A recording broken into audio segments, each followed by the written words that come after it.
Name Muhammad Ghufran. Did my bachelor's from PFK in computer science. Currently working as a software engineer in intelligence. Data engineering. Overall बहुत अच्छा experience रहा। मुझे अपना जो domain था वो चेंज करना था as a data engineer, so it's help me a lot.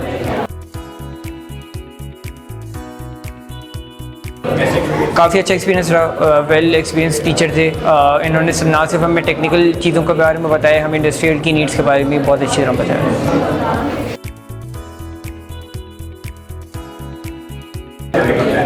In future well मेरा इंटरेस्ट ही डेटा इंजीनियरिंग की और डेटा डोमेन्स की तरफ है, तो काफ़ी टेक्नोलॉजीज़ मैंने इस तरह सीखी हैं, तो इंशाल्लाह मैं आगे इसको ऐसा टेक्निकल तरफ लेके जाऊँगा।